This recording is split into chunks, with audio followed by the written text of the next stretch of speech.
Quand il faut lire la Bible, très souvent j'ai entendu des frères et sœurs, des disciples de Jésus, mais me poser cette question, mais pasteur Adams, comment vous lisez la Bible?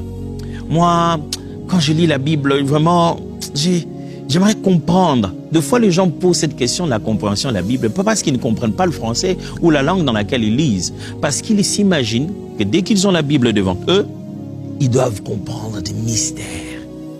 Ils doivent tout de suite sonder les profondeurs, alléluia. Ils doivent absolument comprendre quelque chose qu'ils n'ont jamais compris avant.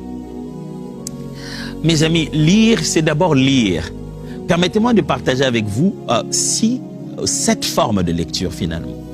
Quand on lit, il y a 7 façons d'aborder. Oh, il y en a plusieurs. J'aimerais partager avec vous juste ces 7 façons de lire seulement.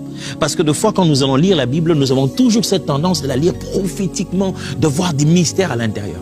Mais la Bible, je l'ai dit hier, que la Bible, c'est d'abord un livre, c'est une narration, c'est une histoire. Premièrement, voilà comment on peut lire la Bible.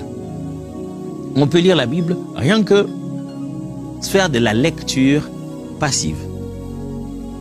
La lecture passive.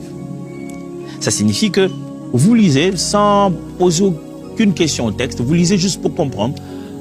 Vous êtes juste en train de lire, vous lisez, vous devez être capable de savoir que entre Adam et Abel, c'est Adam qui est venu avant, Abel après. C'est Adam qui est le père d'Abel et non l'inverse. Ça ne vous demande pas beaucoup d'exercice intellectuel, il suffit juste de connaître l'histoire.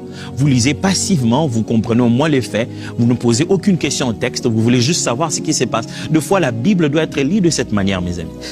Juste à lire passivement. Lire juste pour comprendre ce qu'il y a à l'intérieur, comme quand vous lisez des notices. Deuxièmement, il y a ce qu'on appelle de la lecture sélective.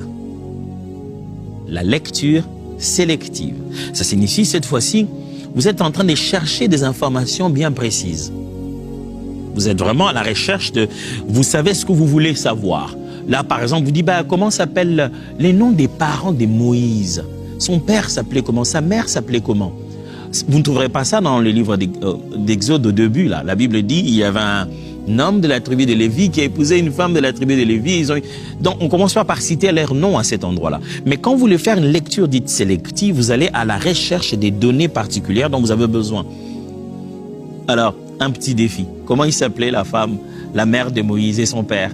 Faites-vous ce petit défi-là vous-même. Ça vous aidera à faire une lecture sélective, à la recherche de ce qu'on veut comprendre.